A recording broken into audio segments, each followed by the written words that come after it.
और आपको बता दें, इस वक्त केंद्रीय कृषि मंत्री नरेंद्र सिंह तोमर, वाणिज्य मंत्री पीयूष गोयल एक प्रेस कॉन्फ्रेंस कर रहे हैं। संभाल रहे हैं ऐसे माननीय श्री पीयूष गोयल जी, आदरणीय संजय अग्रवाल साहब, आदरणीय दंतवाल जी और उपस्थित सभी मित्रों। आज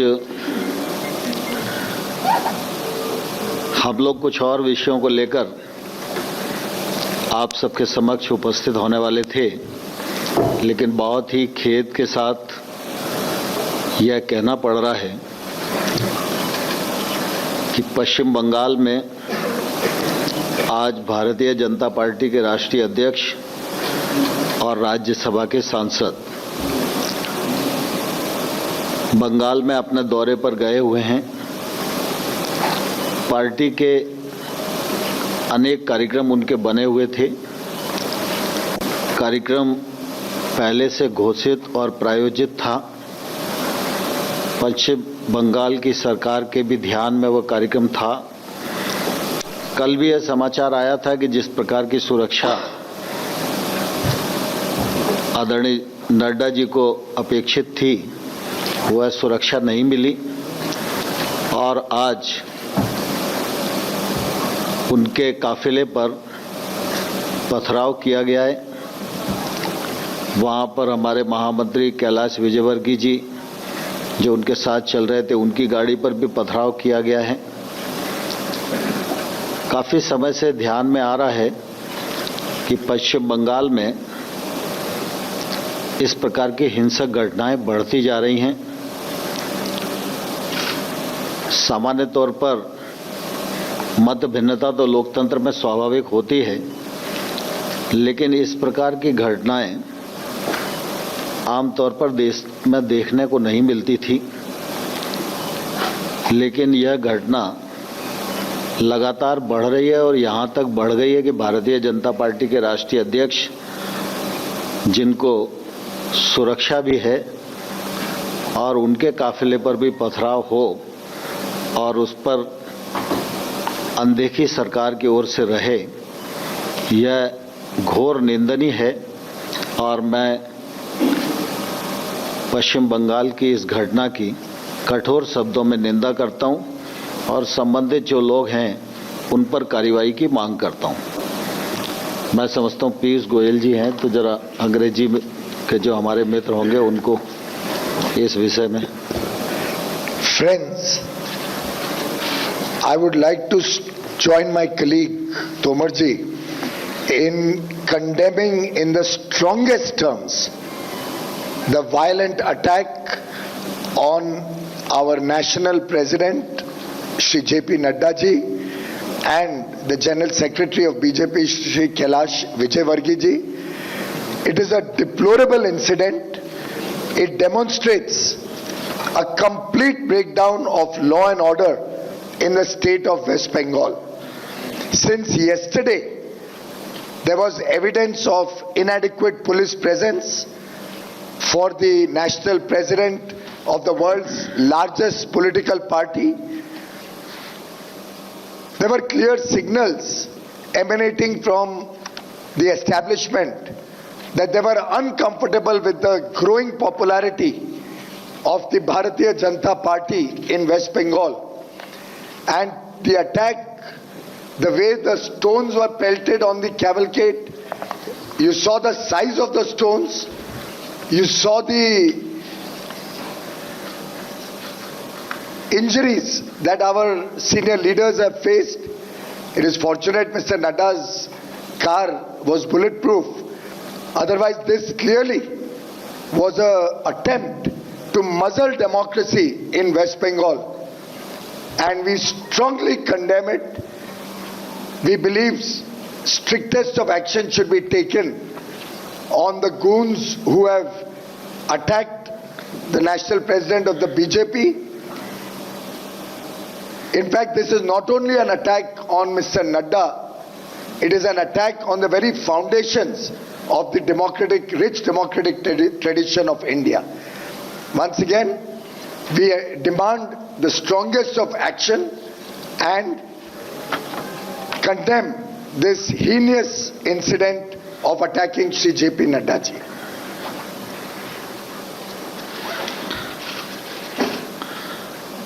मित्रों, आप सबके ध्यान में है, पिछले संसद के सत्र में भारत सरकार 3 कानून लेकर आई थी। एक कृषक उपज व्यापार और वाणिज्य अधिनियम और दूसरा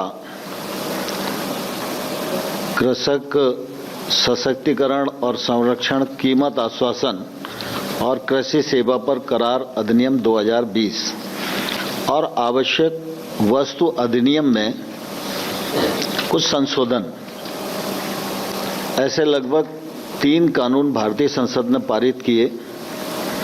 कृषि के क्षेत्र में ये 2 कानून हैं जिसमें कृषि उपज का व्यापार और वाणिज्य से संबंधित है और उनके मूल्य आश्वासन से संबंधित है। इन दोनों कानूनों पर लोकसभा और राज्यसभा में 4-4 घंटे सभी दलों के जो सांसदगण हैं उन सब ने अपना स्वच्छंद होकर विचार व्यक्त किया, पक्ष और विपक्ष ने। लोकसभा में पारित हुआ, राज्यसभा में 4 घंटे की चर्चा पूरी हुई और उस समय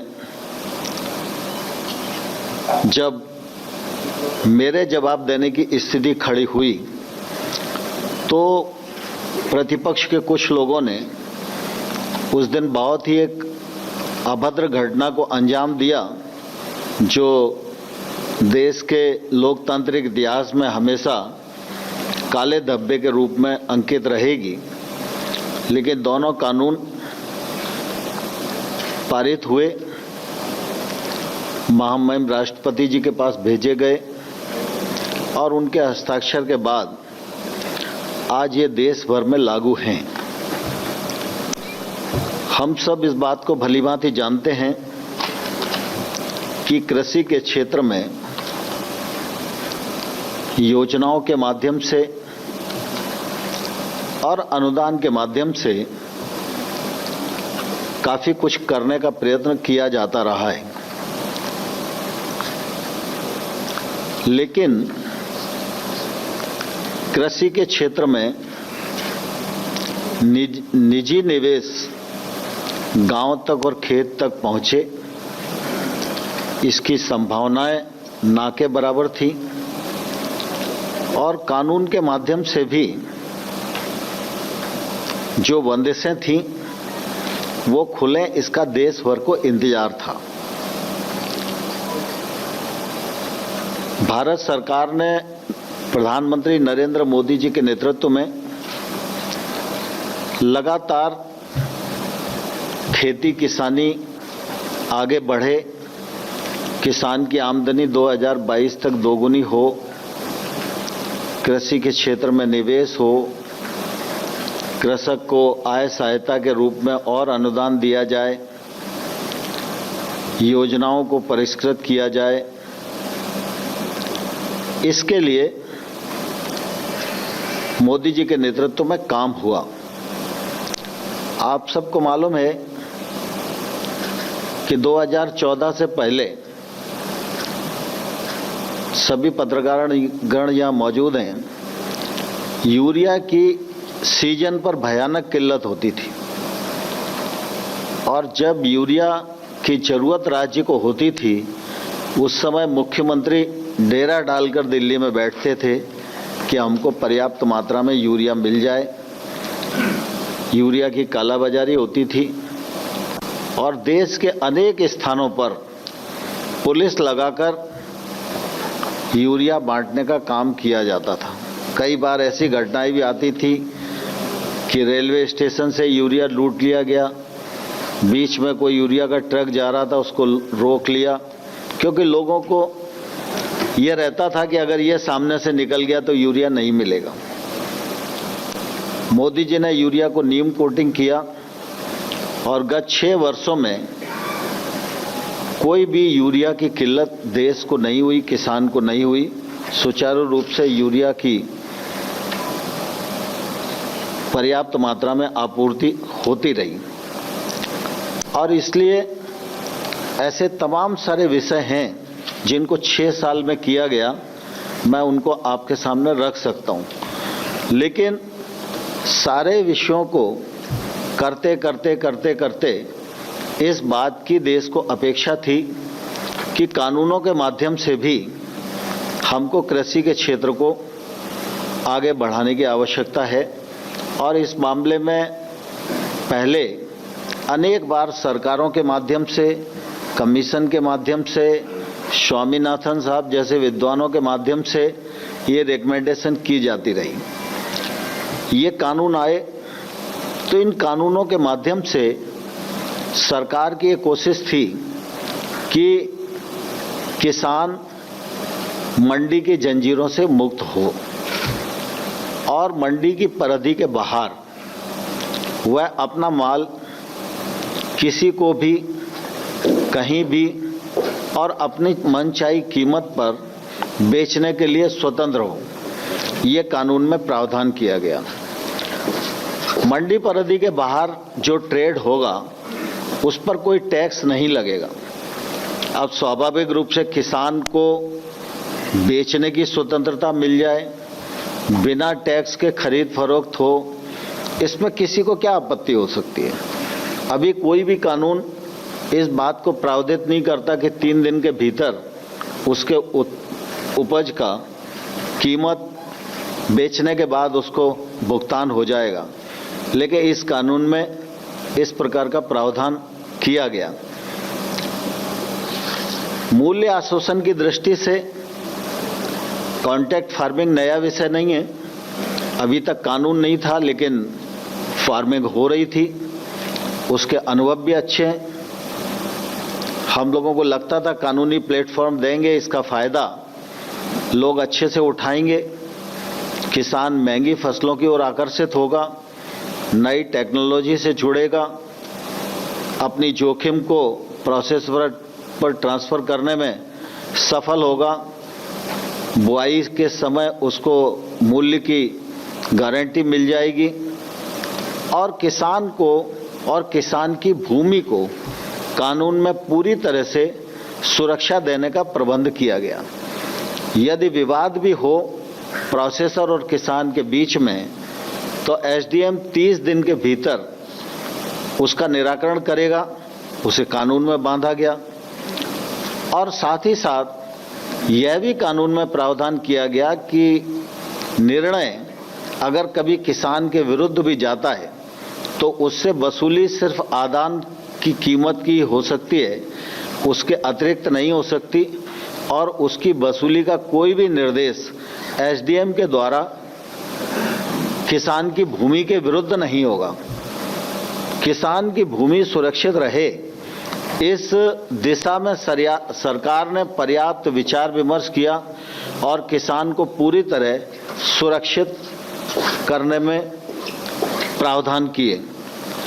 लेकिन आप सबको ध्यान है कि ये कानून का देश भर में स्वागत हुआ और देश भर में एक नई उत्साह और उमंग के साथ लोग काम करने के लिए आए और बीच में कई ऐसे भी उदाहरण हम सब लोगों के सामने आए हैं कि अगर भुगतान का विषय आया तो इस नए कानून के अंतर्गत महाराष्ट्र के किसान का, बड़वानी मध्य प्रदेश का जिला है, वहाँ एसडीएम ने इस कानून के अंतर्गत तत्काल भुगतान कराया। ओपन ट्रेड में जो किसान गए उसका फायदा भी, व्यापारी गए और किसान दोनों ने जब ट्रेड की तो निश्चित रूप से किसान को बढ़ी हुई कीमत मिली और ये सिलसिला चल ही रहा था। लेकिन बीच में इन विषयों को लेकर कुछ किसान और कुछ यूनियंस आंदोलन की राह पर आ गई। पंजाब के किसान यूनियन के जो लोग थे उनके साथ 14 अक्टूबर को सचिव के स्तर पर बातचीत हुई। 13 नवंबर को मैं स्वयं उपस्थित रहा और साथ ही हम लोग लगातार चर्चा के लिए तैयार थे। विषयों को लेकर वार्ता चल ही रही थी और इसी बीच में 26 और 27 के आंदोलन की घोषणा हो गई।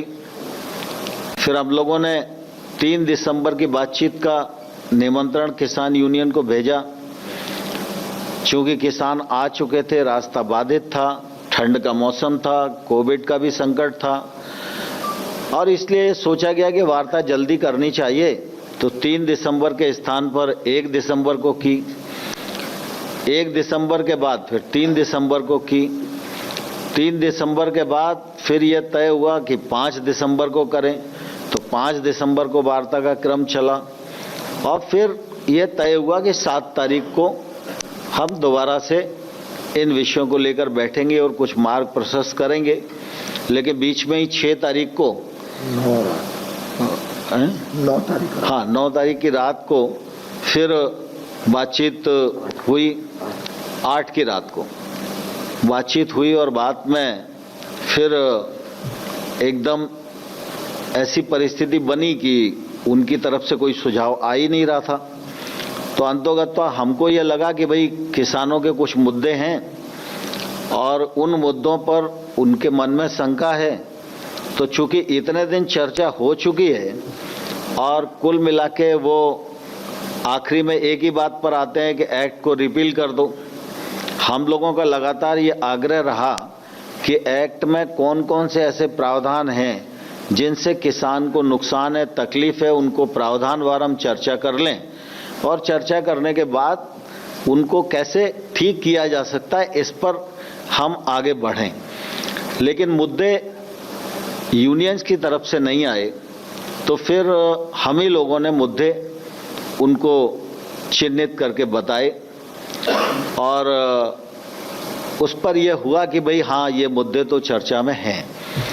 तो उन मुद्दों का सिलसिलेवार हम अपना प्रस्ताव बनाकर उनको भेज दें, ये विचार हुआ और आपने देखा कि हम लोगों ने उनको मुद्दों के प्रस्ताव बनाकर भेजे। विशेष रूप से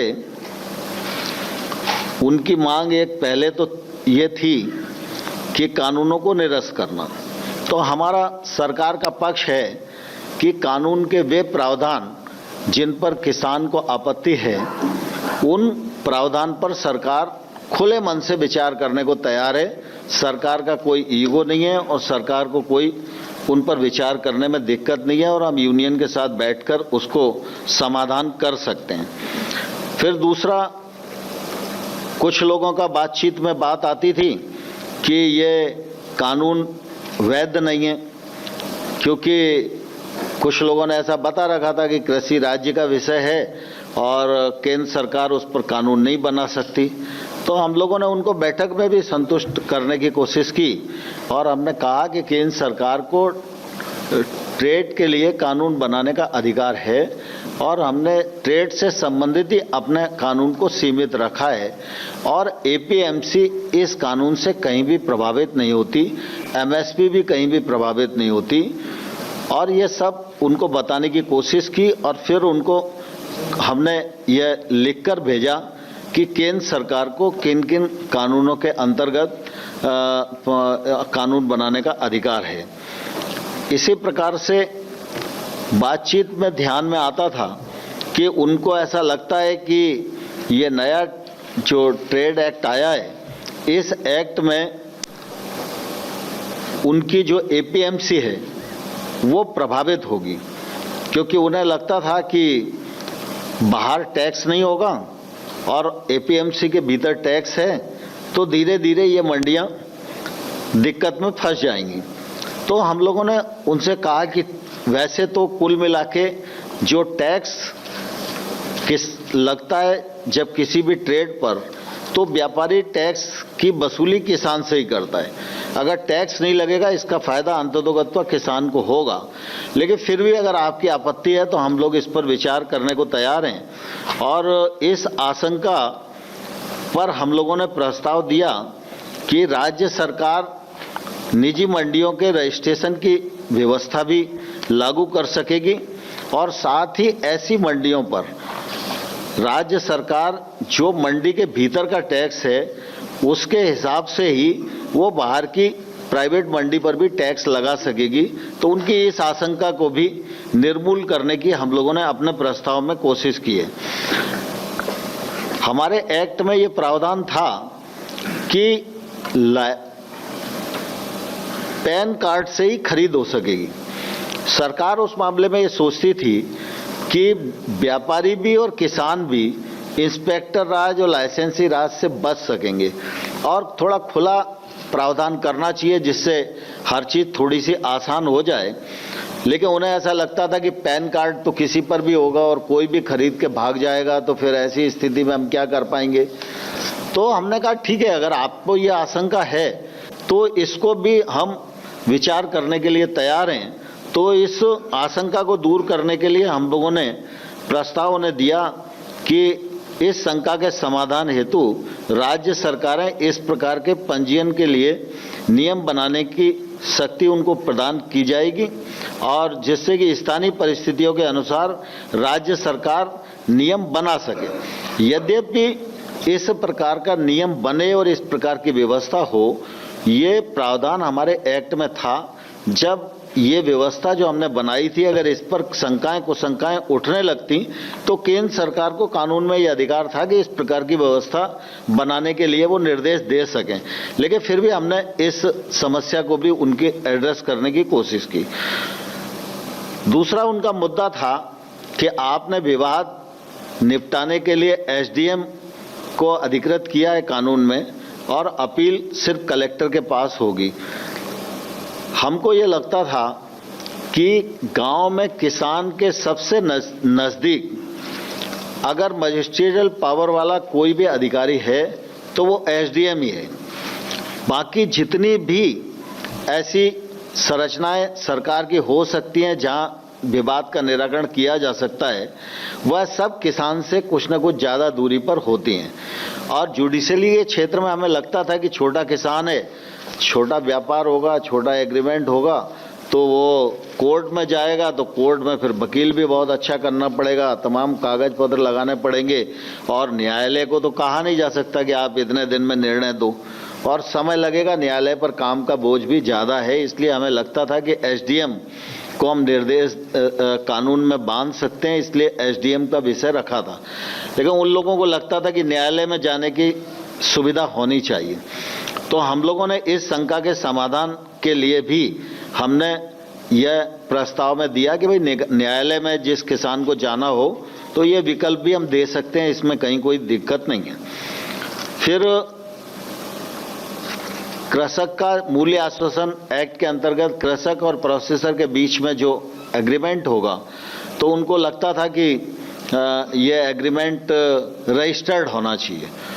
तो हम लोगों को इस पर भी कोई आपत्ति नहीं थी और हमने उनको कहा कि भाई राज्य सरकारों को ये अधिकार देते हैं और जब तक राज्य सरकार रजिस्ट्रीकरण की व्यवस्था नहीं बना पाती है तब तक कोई एग्रीमेंट होगा तो लिखित में उसकी प्रतिलिपि हस्ताक्षर होने के 30 दिन के भीतर एसडीएम कार्यालय में जमा करना पड़ेगी, जिससे वो दस्तावेज सरकार के अधिकार क्षेत्र में रहे।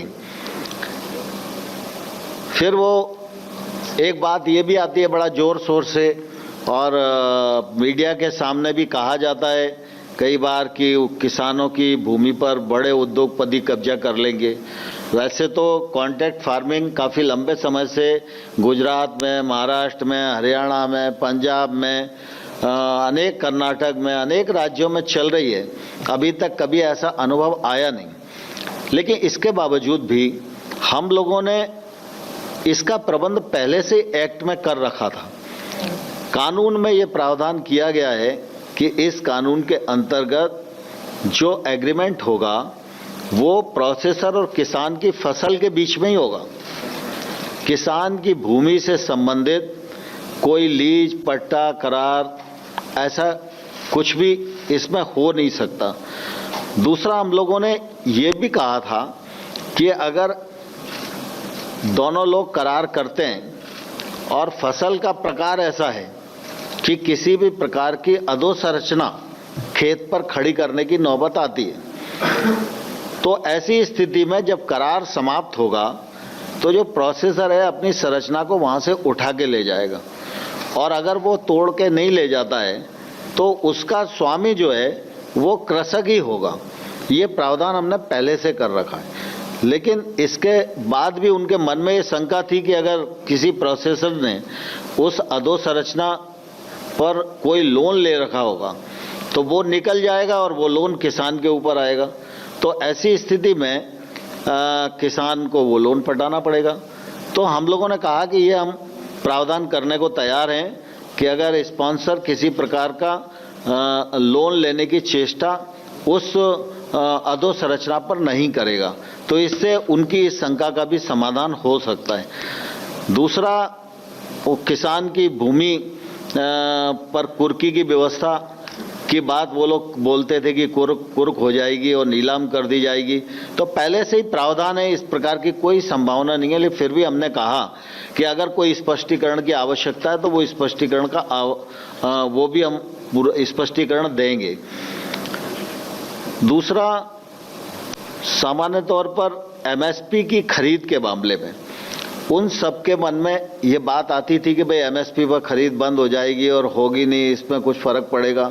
तो आप सबके ध्यान में है, माननीय प्रधानमंत्री जी ने भी इस बात को बोला, मैंने भी दोनों हाउस में इस बात को बोला और सबको आश्वस्त किया कि एमएसपी चलती रहेगी, इस पर कोई खतरा नहीं है। एमएसपी की रबी और खरीफ की जो खरीद है इस वर्ष भी बहुत अच्छे से हुई है और रबी की फसल की बुआई के समय एमएसपी घोषित कर दी है। एमएसपी को नरेंद्र मोदी जी के नेतृत्व में 1.5 गुना किया गया है। खरीद का वॉल्यूम भी बढ़ाया गया है। पहले गेहूं और धान पर ही खरीद होती थी, अब दलहन और तिलहन पर भी खरीद की जा रही है और एमएसपी से किसानों को ज़्यादा से ज़्यादा सुरक्षा मिल सके और उसमें अधिक पैसा हम खर्च कर सकें, इस दृष्टि से नरेंद्र मोदी जी की सरकार की प्रतिबद्धता पहले भी थी, आज भी है और आने वाले कल में रहेगी। और एमएसपी के मामले में भी अगर उनके मन में शंका है तो हम लिखित आश्वासन देने को भी तैयार हैं। हम सरकारों को भी दे सकते हैं, किसान को भी दे सकते हैं, यूनियन को भी दे सकते हैं। फिर एक बिजली वाला विषय था, उनको ऐसा लगता है कि बिजली का कोई एक्ट आ रहा है वो किसानों के लिए थोड़ा तकलीफ पैदा करेगा, तो इस मामले में भी हम लोगों ने बहुत स्पष्टता से उन्हें कहा कि राज्य सरकारें बिजली वितरण कंपनियों को वर्तमान व्यवस्था के अनुसार ही सब्सिडी की राशि हस्तांतरित करने की व्यवस्था संशोधन विधेयक में भी रहेगी। इस प्रकार से वर्तमान व्यवस्था में किसानों के संबंध में जैसा चल रहा है वैसे ही चलेगा, कोई परिवर्तन नहीं होगा। Air quality management of NCR ordinance में ये अभी जो ऑर्डिनेंस आया है उसमें फराली वाले किसानों के लिए भी प्रावधान है।